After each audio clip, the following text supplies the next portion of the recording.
चिंतामणि पार्श्वनाथ भगवान की जय जय जय। वर्तमान शासन नायक भगवान महावीर स्वामी की, श्रीमद संस्कृति संवर्धक आचार्य विद्यासागर जी महाराज की, परम पूज्य महामना मुनिराज प्रमाण सागर जी महाराज की, परम पूज्य अरय सागर जी महाराज की, शाश्वत सिद्ध से सम्मेद शिखर जी की, अहिंसामयी जैन धर्म की। भव्यजनों, आज हम पुनः विराजमान हैं सम्मेद शिखर की सुरम्य परिक्षेत्र में अवस्थित गुणायतन के इस प्रवचन हाल में, जहां विराजमान है परम पूज्य आचार्य भगवान विद्यासागर जी महाराज के परम प्रभावक शिष्य महामना मुनिराज, जो जाने जाते हैं गुणायतन प्रणेता, संघ का समाधान प्रवर्तक, भावना प्रवर्तक एवं संप्रेरक समय के रूप में, जिनकी वाणी को सुनकर के आप हम नहीं अपितु पूरा विश्व अपने जीवन को उन्नत कर पा रहा है, अपने जीवन को नई दिशा नई राह दे पा रहा है।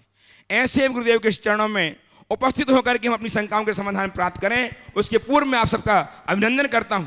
साथ ही अभिनंदन करता हूं उन सभी लोगों का जो अपने घरों में बैठ करके पारस चैनल एवं प्रमाणिक ऐप के माध्यम से अपनी शंकाओं के समाधान प्राप्त करके जीवन को सफल बना रहे, जीवन को आनंद से भर रहे।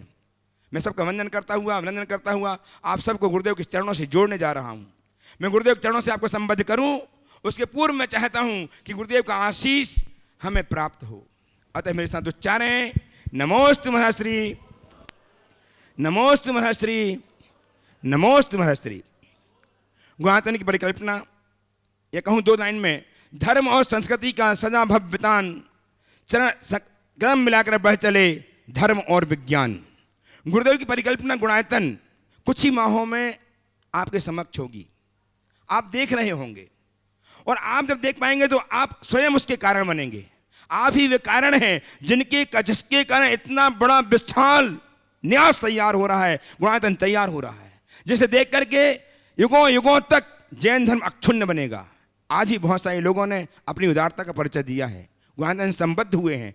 मैं उनका अभिनंदन करता हूं, उनके लिए उनकी पुण्य की अनुमोदना करता हूं, उनके नाम उच्चार रहा हूं। श्रवणदान के लिए सविता जी, धर्मपत्नी श्री कमल जैन, आरव जैन, झांसी, इन्होंने स्वर्ण प्रदान करके लगभग 5 ग्राम सोना प्रदान करके जीवन को धन्य किया है। यदि हैं तो अपने स्थान में खड़े होकर के आशीर्वाद प्राप्त करने गुरुदेव का। श्रीमती अंजना जी, धर्मपत्नी आनंद कुमार जी जैन, आरव जैन, कोटा, इन्होंने भी इनको सम्मान कर दिया है, उपस्थित हैं।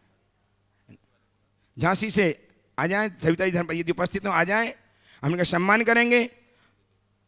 इनका सम्मान करने के लिए आमंत्रित कर रहा हूँ मृति बहन शकुन दीदी को भी आएँ, और झांसी से श्रीमती सविता जी, धर्मपत्नी कमल जी जैन, आरव जैन, इनका सम्मान करेंगी। आप तालियां इनके श्रवणदान के लिए लगातार बजती रहें।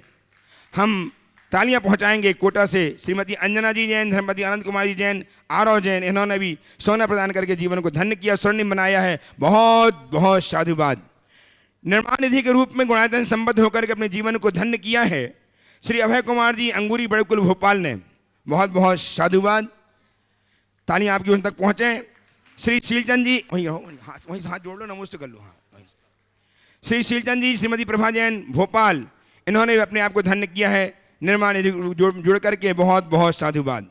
और आज गुणायतन के निर्माण मित्र के रूप में संबद्ध हुए हैं स्वरूप चंद जी, कमल जी, रेखा जी, विपुल जी, आस्था जी, पाटवादी परिवार अजमेर से, महावीर चंद जी, अजय कुमार जी, चंद्रकांत जी, अंशुल जी, हर्षुल गंगवाल अजमेर आ जाएं, गुरुदेव चरण का अभिवंदन करें, आशीर्वाद प्राप्त करें। और इनका सम्मान करने के लिए हजारीबाग से हमारे बीच में हैं गुणायतन के ट्रस्टी सुरेश जी अजमेर साहब भी आए। सुरेश जी विनायका साहब, हाँ, सुरेश जी विनायका साहब यहाँ पे हैं, उपस्थित हैं, वे आए और गुणायतन की महिमा मंडित करेंगे। इनका सम्मान करके अजय जी गंगवाल का, जो आज सपरिवार उपस्थित हैं, सम्मान करेंगे सुरेश जी विनायका साहब।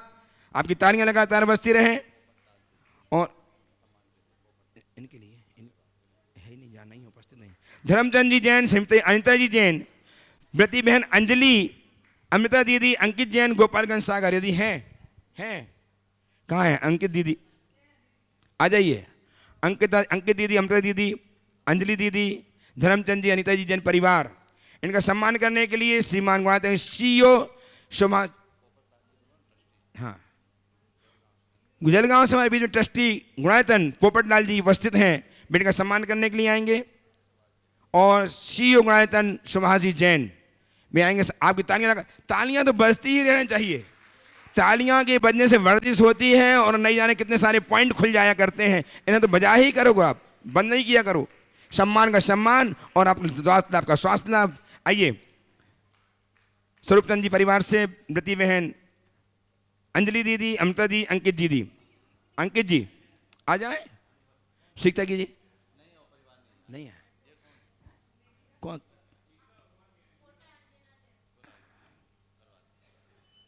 आइए, चलो आ जाइए सम्मान करने के लिए। पोपट लाल जी जलगांव से, पोपट सीखता से आए और तो आपकी तालियां लगातार बजती रहें।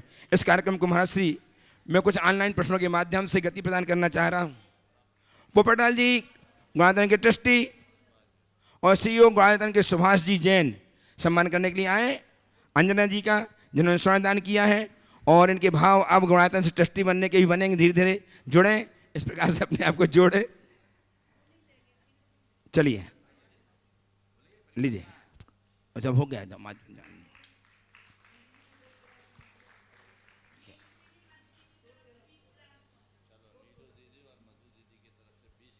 वाह, तालियां तालियां तालियां। नीलू दीदी, मधु दीदी निरंतर गुरुदेव की सेवा में लगी हुई हैं। इन्होंने 20 ग्राम सोना स्वर्ण कार्य के लिए प्रदान किया है और अपने जीवन को स्वर्णिम बनाया। बहुत बहुत साधुवाद। दोनों दीदी आ जाएं, उनका सम्मान करने की शकुन दीदी और सुनीता दीदी सम्मान बांसा, सुनीता दीदी बांसा सम्मान करेंगे दोनों बहनों का, नीलू और मधु दीदी का, जिन्होंने स्वर्ण दान देकर के जीवन को स्वर्णिम बनाया है। बहुत बहुत साधुवाद। आइए नीलू जी और मधु जी, ऐसे ही आपके भाव बने, आप भी अपने जीवन को स्वर्णिम बनाएं। इस भाव के साथ मैं इनका सम्मान करना चाह रहा हूँ। आइए, 24 ग्राम है, 20 नहीं 24 ग्राम है। बहुत बहुत साधुभाव। निरंतर भावों में वृद्धि हो।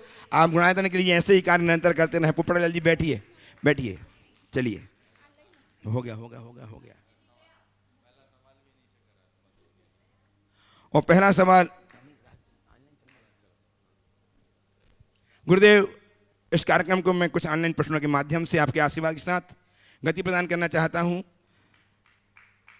हजारीबाग से हीरा जी बड़जात्या, आपकी अनन्य भक्त, बारंबार नमोस्तु करते हुए जानना चाहती हैं कि गुरुवर अच्छे दिल, इनकी भावना ये है, महाराज जी की भावना है। दोनों बहनें प्रश्न भी करना चाहती हैं। सम्मान हुआ, सोना प्रदान किया। प्रश्न पर ऑनलाइन बाद में करूंगा, पहले अपना प्रश्न प्रस्तुत करके समाधान पाएं। लाइए माइक दीजिए। अक्षय जी, मधु जी और नीलू दीदी, साथ है सुनीता दीदी भी पूछेंगी। आज तीनों दीदी पूछने लगा, चारों पूछ रहे, चारों दीदियाँ खड़ी हैं, निरंतर गुरुदेव की सेवा में लगी हुई हैं। इनको बहुत तालियां बजा के साधुवाद अर्पित कीजिए इनके लिए। आज बहुत बहुत ऐसा काम कर रही हैं, वे प्रशंसनीय है। मुनिराज के चरणों में कोटिशाह नमन नमन। महाराज जी, बाह्य सौंदर्यीकरण तो सभी बहुत करते हैं, लेकिन अंतरंग सौंदर्यीकरण क्यों नहीं करते, और अंतरंग सौंदर्यीकरण कैसे करें, कृपया इसका समाधान कीजिए। देखिए, बाहर के सौंदर्य के प्रति लोग सचेष्ट हैं क्योंकि उन्हें बाहरी सौंदर्य दिखता है। अंदर का अब ज्ञान ही नहीं तो अंदर के सौंदर्य को देखेंगे कैसे, संवारेंगे कैसे।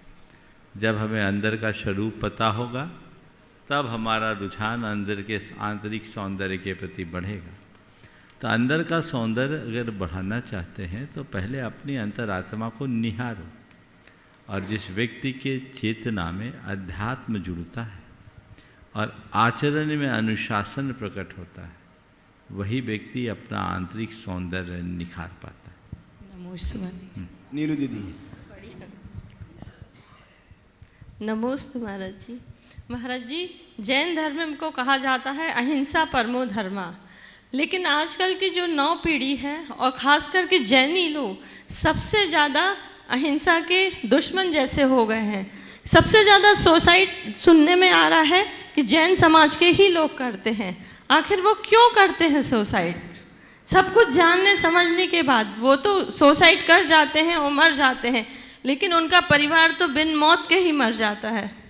देखिए, बहुत ही गंभीर सवाल आपने उपस्थित किया है। जहाँ तक सुसाइड का सवाल है, ये केवल जैनियों तक सीमित नहीं, सर्व समुदाय में बीमारी है। चूँकि जैनों के बीच रहते हैं, इसलिए जैनों की जानकारियाँ उन्हें मिल जाती है। पर सुसाइड कोई भी करे, सुसाइड कतई अच्छी बात नहीं है। वो तो मरता है और उसके बाद पूरा परिवार तबाह होकर मरता है।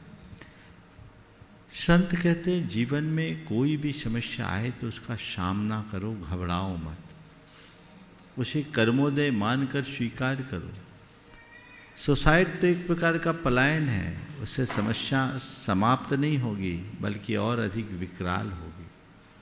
तो व्यक्ति को चाहिए कि जीवन में यदि कुछ भी ऐसा घटे, धैर्य संयम के साथ आगे बढ़े और अपने जीवन में बदलाव लाने का अभ्यास करे। यदि वो पूरा परिवर्तन करता है तो बड़ी से बड़ी समस्या का भी हल हो सकता है। आजकल लोग बहुत जल्दी हताश हो जाते हैं, सहनशीलता का अभाव हो गया, छोटी छोटी बातों में असहजता आती है, परिणाम स्वरूप ये स्थितियां बन जाती। तो ऐसा होना नहीं चाहिए।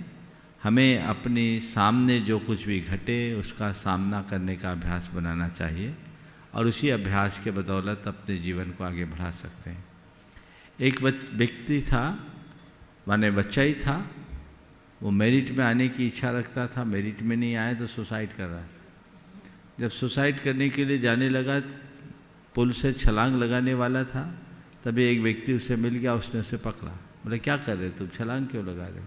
बोले बस मैं मेरिट में आना चाहता था, मुझे मेरा रिजल्ट बिगड़ गया, मुझे नहीं जीना, मुझे मरना।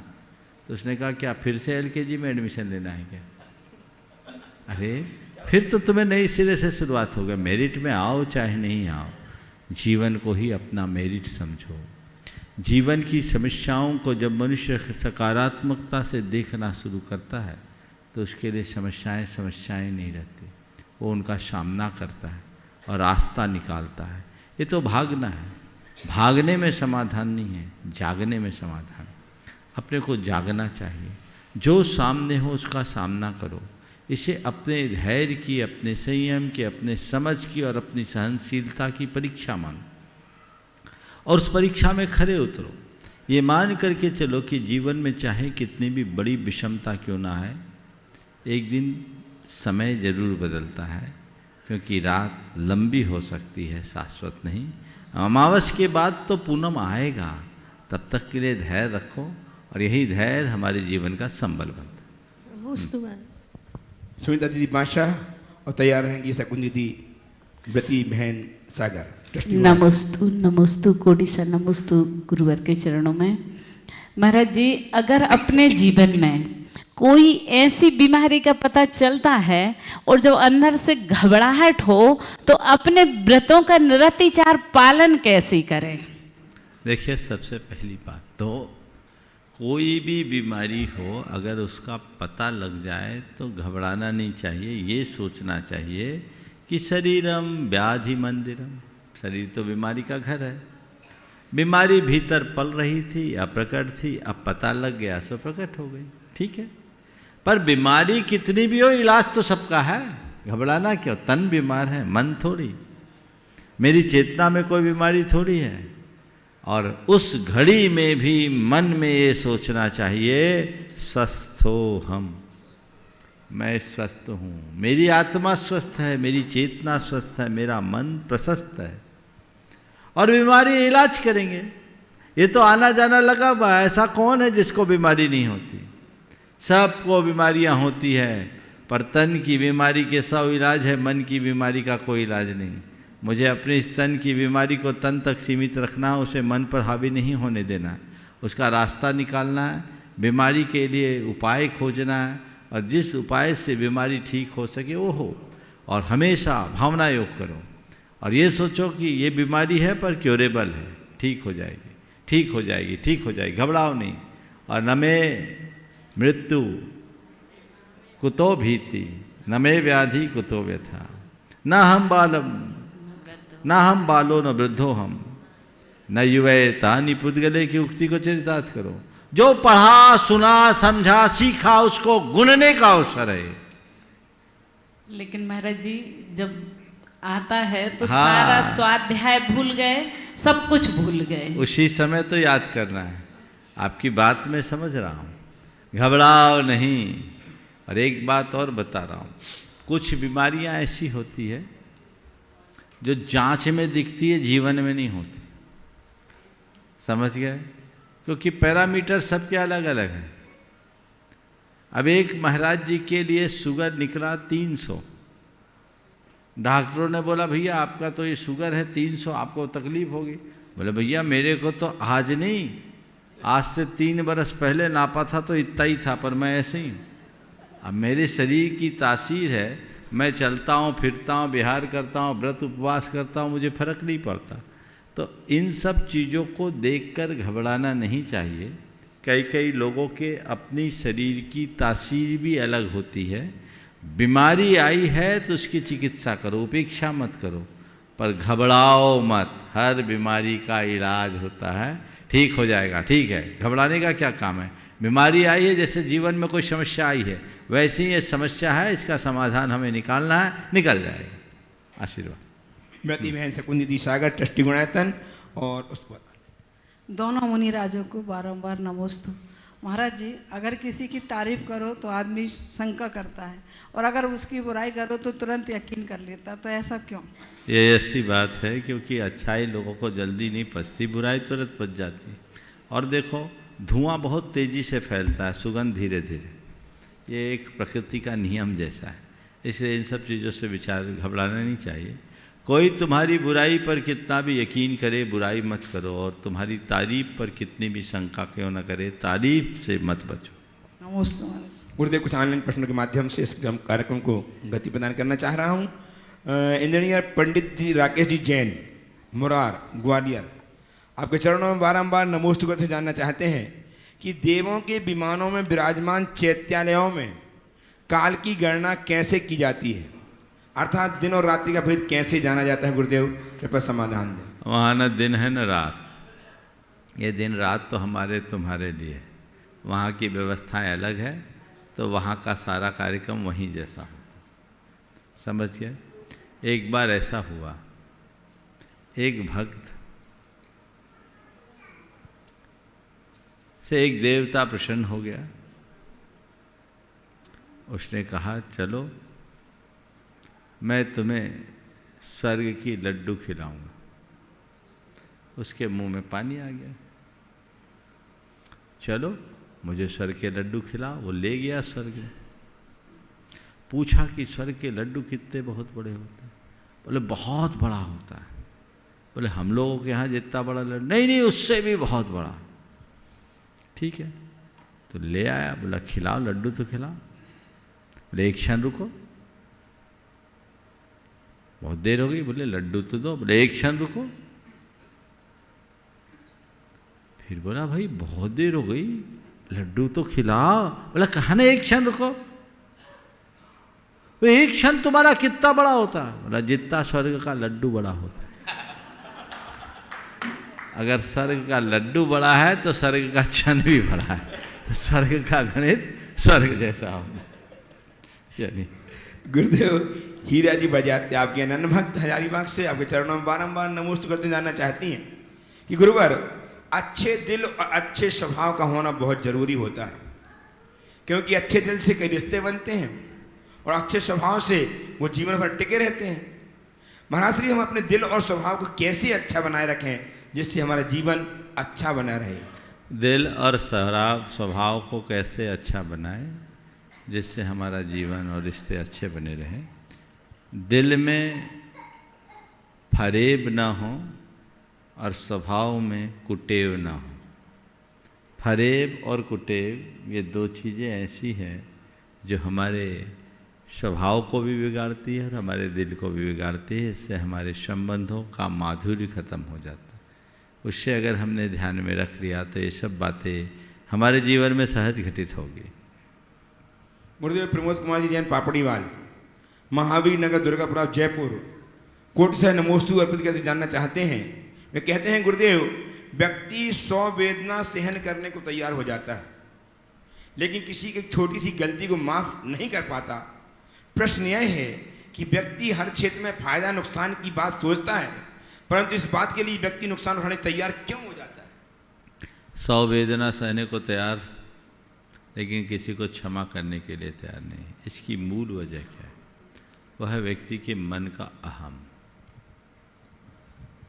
अगर ये अहम चला जाए ना तो क्षमा मांगने और क्षमा करने में भी देर नहीं। पर अहम की सबसे बड़ी विचित्रता ये है कि वो दुखी होने के लिए तैयार है, झुकने के लिए तैयार नहीं। जिस दिन हम झुक जाने का अभ्यास बना लें तो जीवन की दिशा और दशा अपने आप बदल जाए। हमारी कोशिश हो हम अपने अहम को विसर्जित करें, ताकि हम जैसे शारीरिक कष्टों को सहते हैं वैसे ही मानसिक आघातों को भी सह सकें। गुरुदेव पंडित उदयचंद जी शास्त्री सागर आपके चरणों में कोट से नमोस्तु अर्पित करके जानना चाहते हैं। वे कहते हैं, गुरुवर, इस वर्ष दीपावली 25 अक्टूबर को है। उस दिन प्रातः 4:47 से 5:30 तक सूर्य ग्रहण भी है।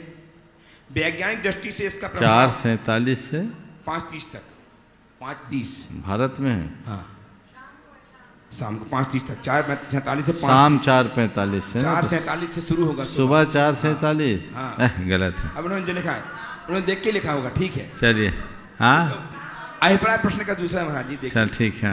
वैज्ञानिक दृष्टि से इसका प्रभाव शरीर और अन्य पुष्कल पदार्थों पर भी विपरीत पड़ता है। इसे देखते समय यह हिदायत दी जाती है कि एक्सरे शीट लगाकर देखें, अन्यथा आँख की रोशनी कम होना संभावित है। गुरुदेव, प्रातः 6 से 8 बजे तक निर्वाण लाडू भी सभी मंदिरों में इसी समय चढ़ाए जाएंगे। जिन मंदिरों में जगह पर्याप्त नहीं होती है वहाँ बाहर पांडाल में प्रतिमा जी लाकर कार्यक्रम करना पड़ता है। क्या ऐसे समय में कार्यक्रम बाहर से करना उचित होगा?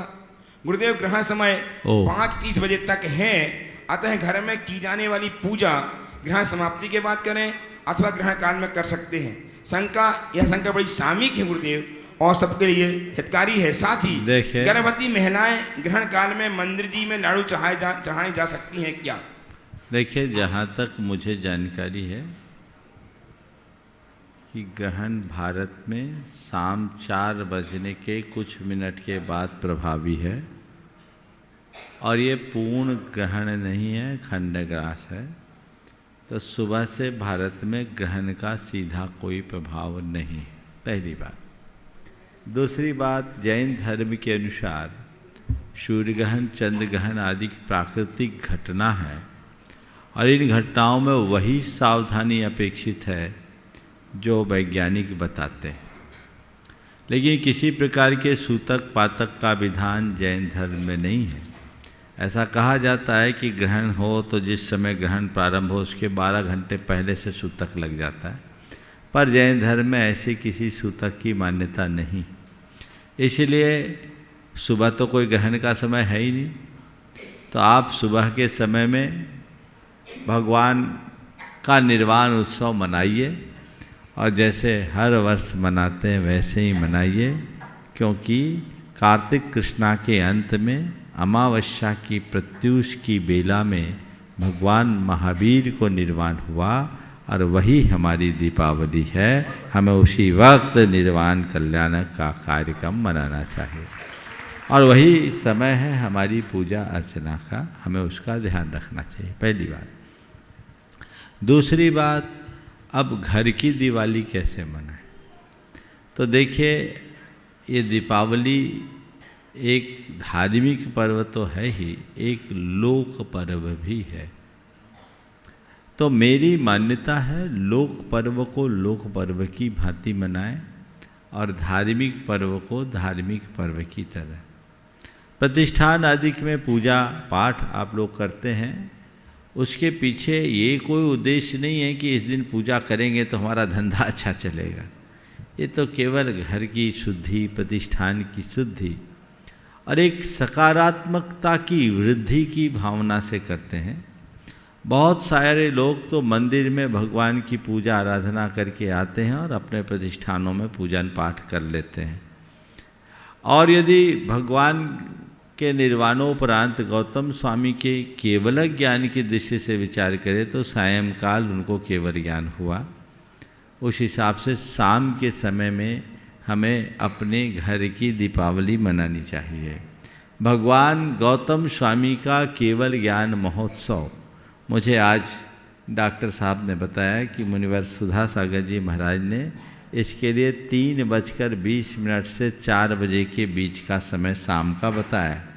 उन्होंने मुहूर्त वगैरह सुधवाया होगा, तो आप उस समय भी कर सकते हैं।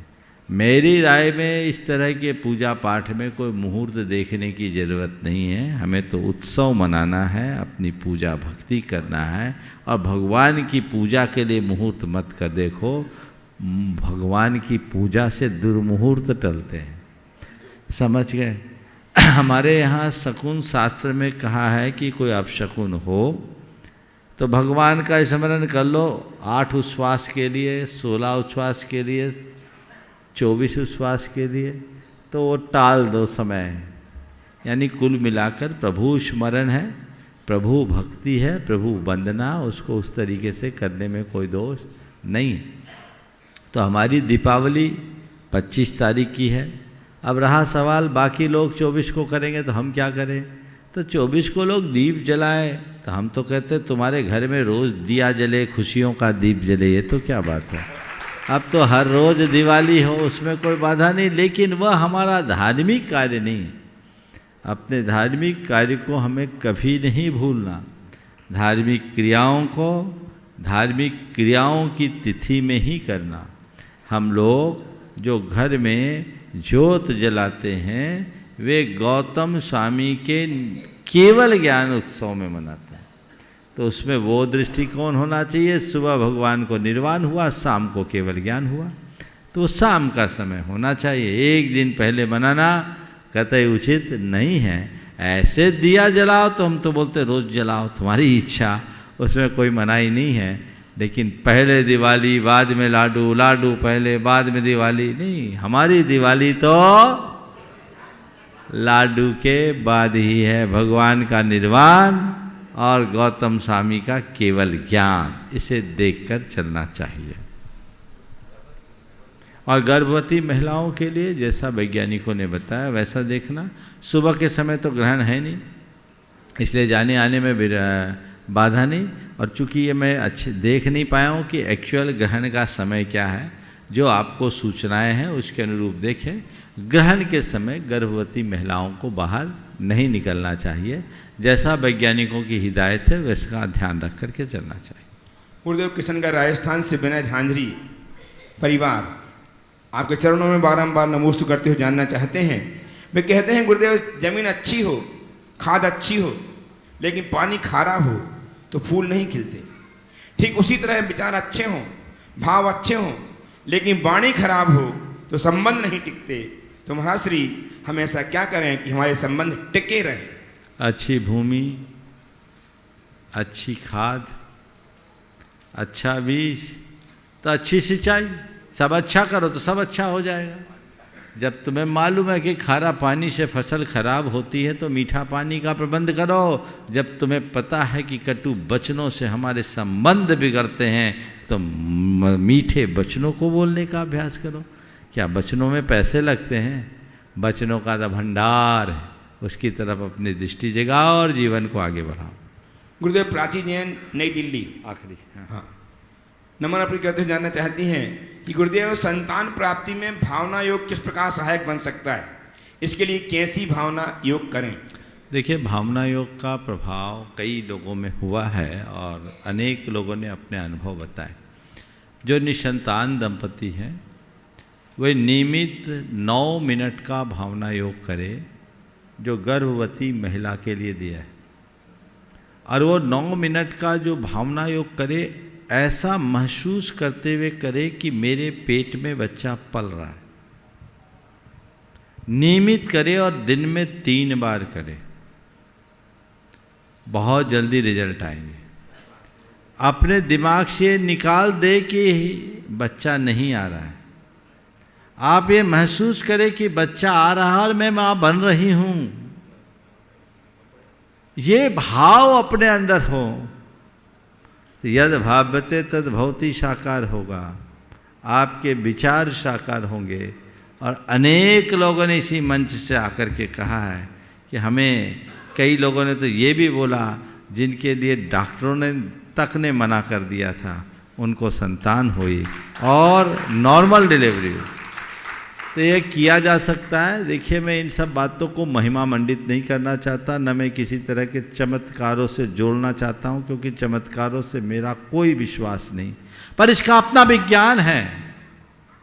उस विज्ञान का अनुकरण करते हुए आप करेंगे, सुनिश्चित अच्छे परिणाम आएंगे। हालांकि मैं ये भी जानता हूँ कि ये सब चीज़ें कर्म के योग पर निर्भर करता है।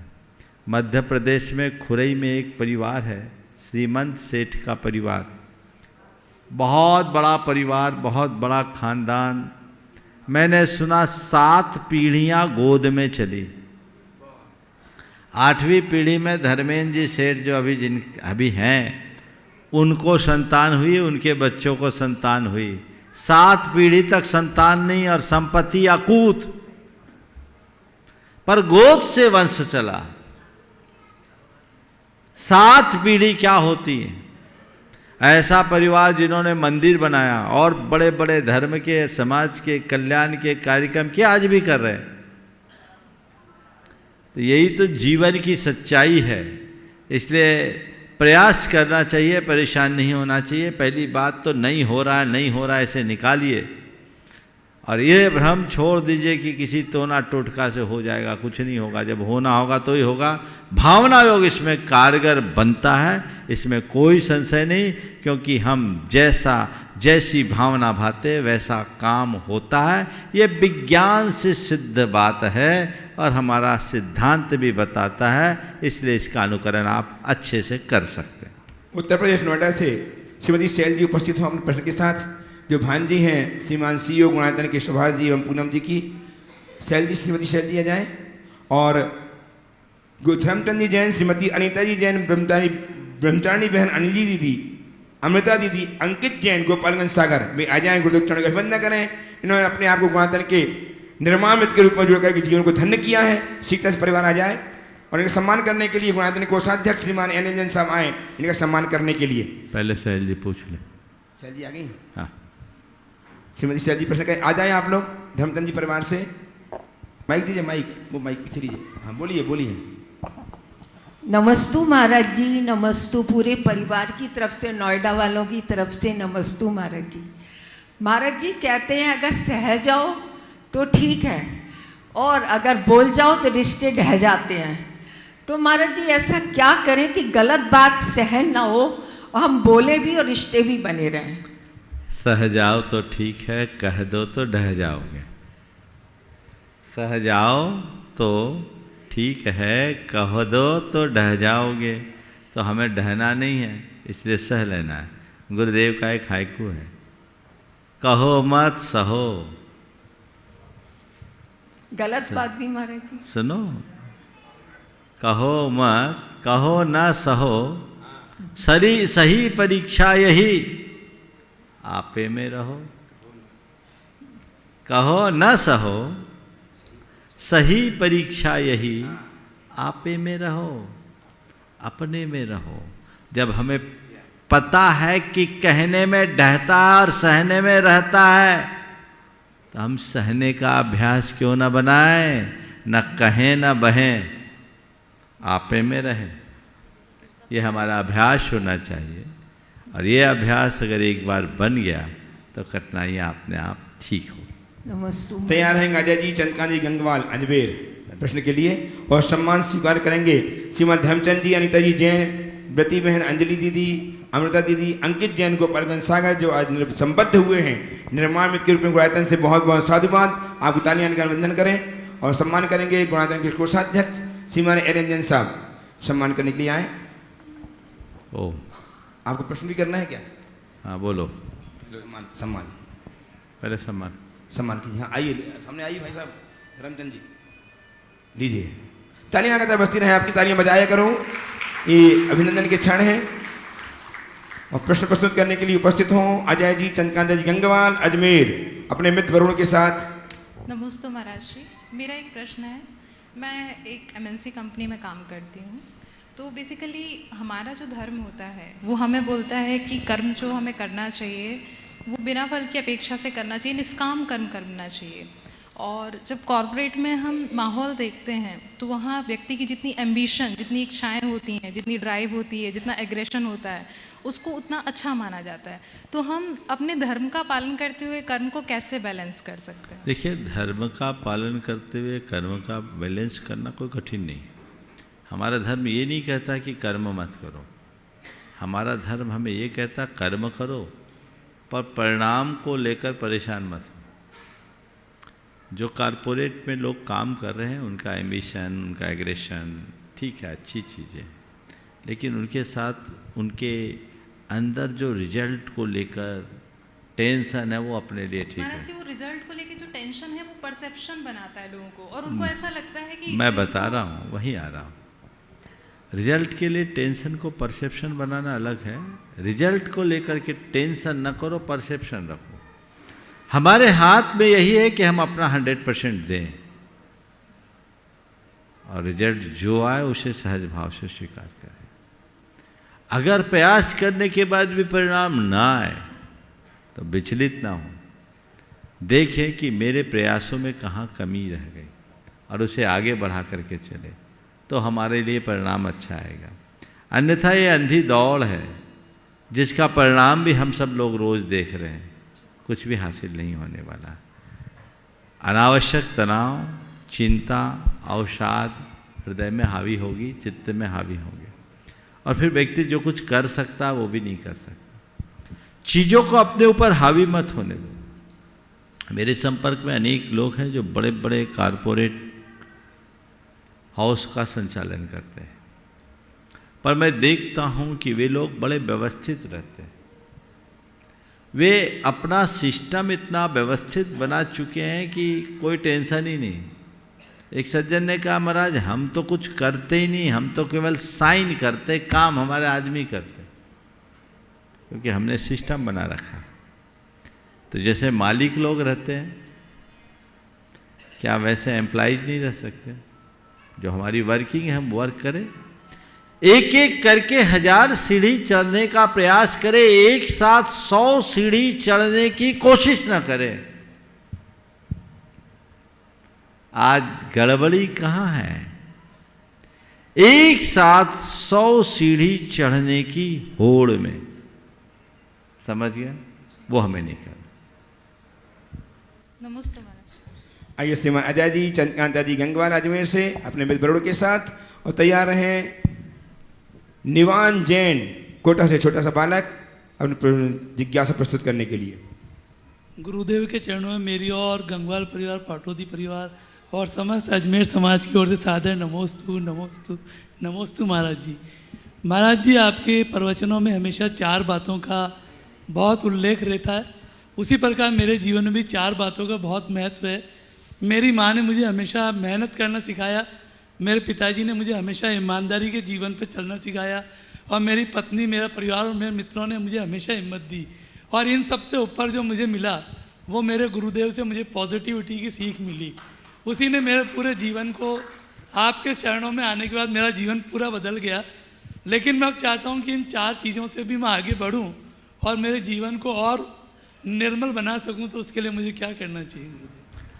माँ ने मेहनत करना सिखाया, पिता ने ईमानदारी सिखाई, पत्नी परिवार और मित्रों से हिम्मत मिली, और आपसे पॉजिटिविटी मिली। ये चारों चीज़ें मिल गई ना, अब इन चारों का सही इस्तेमाल करने लगो तो अब इसका फल भी मिलने लगेगा। अब आगे कुछ करने की ज़रूरत नहीं है। जो काम करना है मेहनत से करो, हिम्मत से करो, ईमानदारी से करो, और पूरे के पूरे सकारात्मकता के साथ करो, परिणाम जरूर आए। बस गुरुदेव आपका आशीर्वाद हमेशा बना रहे। आ जाए निवान जैन, तैयार हैं आदि कुमार जैन। आदि कुमार जैन आ जाए शिक्षा के साथ। नमोस्तु नमोस्तु। जल्दी बोलो। गुरुदेव, मेरा प्रश्न ये है कि हम बच्चों को ऐसा क्या करना चाहिए कि हम हमारे जीवन में अच्छा कर सके और हमारे धर्म से भी जुड़े रहें। हम अपने जीवन में अच्छा कर सके और धर्म से भी जुड़े रहें। तो तुम बच्चों को केंद्र बना के मैं कहूँगा, पहला काम कोई अधर्म नहीं करना, पाठशालाओं से जुड़े रहो, समझ गए? प्रमाणिक पाठशाला से जुड़ो, उसमें बहुत ही अच्छा खेल खेल में धर्म का ज्ञान है टेक्नोलॉजी के साथ। और अभी मुझे जानकारी मिली देश भर में प्रमाणिक पाठशाला आपके शहर में इस कार्यक्रम के तहत लगभग 100 से अधिक स्थानों में लोग प्रमाणिक पाठशाला चला रहे हैं। वहाँ उनको पूरी सामग्री मिले, 150, विदेश में तो है ही, भारत की बात कर रहा हूँ। आप लोग भी जुड़े, बच्चों को भी जोड़े। बच्चे अगर एक बार उससे जुड़ते हैं तो ऐसा देखने में आया है कि जो लोग पाठशाला से भागते हैं वो भाग कर पाठशाला आ रहे हैं। देश भर के लोगों को चाहिए जहाँ जहाँ भी पाठशालाएँ हैं वो प्रमाणिक समूह से संपर्क करें वेबसाइट के थ्रू, वो आपको सारी सामग्री देंगे और चीज़ें देंगे, बच्चों का भविष्य गढ़ेगा। अगर एक बार वो पाठशाला से जुड़ जाएंगे तो धर्म क्षेत्र में अपने आप आगे बढ़ेंगे। आशीर्वाद। आइए अजय कुमार जी बेखा कुमार जैन भोपाल से तैयार हैं, राहुल कुमार जी, राकेश कुमार जी जैन इंदपुरी भोपाल। उसके पूर्व आमंत्रित करूंगा श्रद्धेय भैया विजय जी को अपनी बात रखने के लिए। तैयार रहेंगे राहुल जी। मुनिश्री के चरणों में त्रिवार नमोस्तु करते हुए, मुनिश्री मेरा प्रश्न ये है कि मैं रिसर्च एंड डेवलपमेंट फील्ड में प्रथम वर्ष का छात्र हूँ तथा मुझे प्रयोगों के दौरान सूक्ष्म जीवों को उत्पन्न करके उनकी कॉलोनी ग्रो करके ऑब्जर्वेशन के बाद उन्हें डिकंटामिनेट करना पड़ता है। तो इस दौरान मुझे कितना पाप लगता है, मैं इसकी निर्जरा कैसे कर सकता हूँ तथा मुझे इसमें आगे पढ़ाई करनी चाहिए या नहीं करनी चाहिए? क्या बायोटेक्नोलॉजी में? यस। देखिए, जो काम आप कर रहे हो उसमें हिंसा तो है और इसमें तरस जीवों की भी हिंसा होती है। अब चूंकि ये सारा रिसर्च लोगों के स्वास्थ्य के संरक्षण के लिए है, तुम्हें चुनाव करने से पहले ही सोचना चाहिए था। अब मैं ये कहूँ कि छोड़ दो तो शायद तुम डिस्टर्ब हो जाओगे, पर मैं इतना ज़रूर कहूँगा कि इसका प्रायश्चित इसी में है कि पढ़ाई पूरी करने के बाद लोगों की सेवा में अपना समय लगाओ। जैसे कोई मेडिकल पढ़ कर के आता है तो मेडिकल में भी उसे डिसेक्शन में बहुत कुछ करना पड़ता है, तो उससे बचने का यही उपाय है कि जो हमने पाप अर्जित किया है उसे साफ करने के लिए लोगों के हित में करें। तुम लोगों का उद्देश्य जीवों को मारने का नहीं है, तुम लोगों का उद्देश्य आगे रिसर्च करके सही औषधियों के निर्माण का है। तो उद्देश्य के अनुरूप कार्य होता है, फिर भी ऐसा कार्य जैन धर्म के अनुसार अनुकरणीय नहीं है। हमारे आयुर्वेद के नियमों के अनुसार ये पहले से ही बहुत सारे संसाधित प्रयोग है, यदि उसको बढ़ावा दिया जाए तो ज़्यादा अच्छा। इंटरव्यू भोपाल से राहुल राकेश जी तैयार रहेंगे।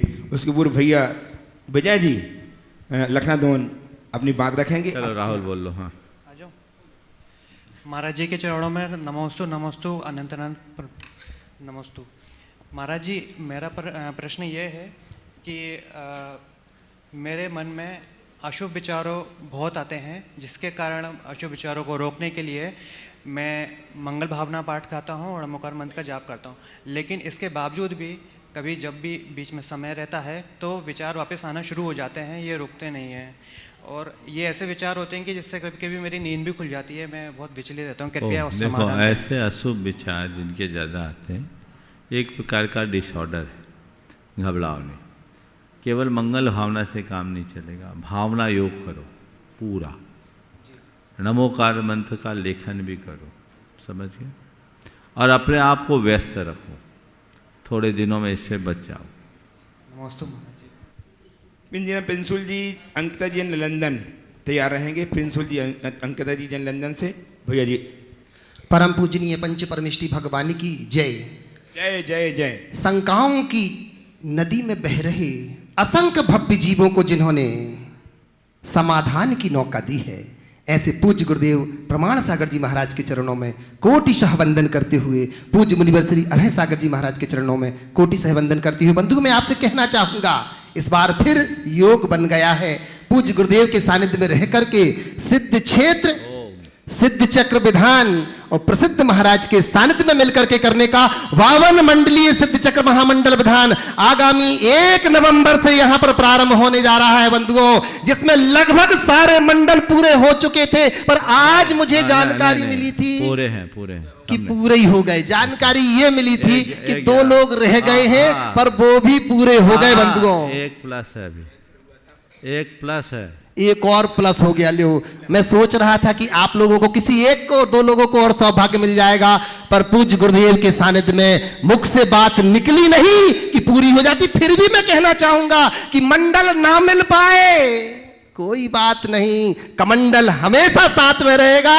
आप पूज्य श्री के पीछे हो जाओ बंधुओं, इस विधान में शामिल हो सकते हैं, पर पूर्व सूचना से ही आप यहां पर पहुंचेंगे। पूज्य श्री के साथ मिलकर के इस बार बड़ा आनंद आएगा आपको। पूरे भारतवर्ष में नहीं, विश्व में कहीं भी बंधुओं ऐसा विधान मैंने अन्यत्र कहीं नहीं देखा, और कोई करा भी नहीं सकता, जिसमें सिर्फ और सिर्फ ये अकेला विधान नहीं, ये मंत्रात्मक वो अनुष्ठान है जो हमारे अंतरंग की शक्तियों को जागृत करने में बड़ा ही सहयोगी है बंधुओं। इसमें आप लोग जरूर सहयोगी हो। महाराज श्री से एक बात कहना चाहूंगा। महाराज श्री, एक प्रश्न है। अभी आगामी 23 अक्टूबर से हम लोग 29 अक्टूबर तक आर्य का विज्ञानमती माता जी के सानिध्य में चारित्र शुद्धि विधान करने जा रहे हैं। माता जी के लगभग पूरे उपवास हो चुके हैं। प्रश्न ये है महाराज जी, बहुत सारे श्रावकों का, कि उपवास तो माता जी ने किया, पर पूरी समाज मिलकर के ये विधान कर रही है। वो ये पूछना चाह रही है, क्या चारित्र शुद्धि के व्रत कोई श्रावक भी कर सकता है महाराज श्री? अरे शुद्ध चारित्र पाने की भावना से व्रत करने में क्या बुराई? व्रत तो एक बहाना है। बिल्कुल चारित्र की शुद्धि के लिए व्रत करना अलग है, और शुद्ध चारित्र पाए इसकी भावना के लिए व्रत करने में मेरी दृष्टि में कोई गलत नहीं। हर प्रश्नों का समाधान जहां मिले वो एक ही स्थान है, वो और कोई नहीं, वो है पूज्य मुनिवर श्री प्रमाण सागर जी महाराज की जय। आइए इंजीनियर प्रिंसुल जी, अंकिता जी ने लंदन से, और तैयार रहेंगी प्रति बहन शशि समेश चंद जी जैन मंडी मामोरा। मेरे गुरुवर को बारंबार नमोस्तु, दोनों मुनिवर को बारंबार नमोस्तु। शास्त्र में निश्चय मोक्ष मार्ग एवं व्यवहार मोक्ष मार्ग का बताया है, किस प्रकार इसका समाधान करें। गुरुवर, हम लोग लंदन में दोनों जॉब करते हैं, करते हुए अपने धर्म को, संस्कार को कैसे सुरक्षित रखें, मार्गदर्शन करके इस कृतार्थ करें। ओम। देखिए, निश्चय मोक्ष मार्ग और व्यवहार मोक्ष मार्ग, अगर मैं शास्त्रीय भाषा में बोलूं तो शायद लंबा बताना पड़ेगा, पर मैं आपको एक बहुत छोटी सी बात में पूरी बात समझाना चाहता हूँ। फूल और फल दोनों को देखा है ना? फूल व्यवहार है, फल निश्चय है। फूल फल नहीं है, पर फूल के बिना भी फल नहीं। समझ गए? हमारा साध्य फल है, फूल नहीं, पर फूल ही फल में ढलता है। इसलिए गुरुदेव कहते हैं, फूलों का रक्षण हो, फलों का भक्षण। समझ गए? फूल हाथ में हो तब फल होगा। समझ गए? अब रहा सवाल मोक्ष मार्ग में, तो प्रारंभिक भूमिका में तो हमें व्यवहार मार्ग को ही अपनाना पड़ता, वो साधन है।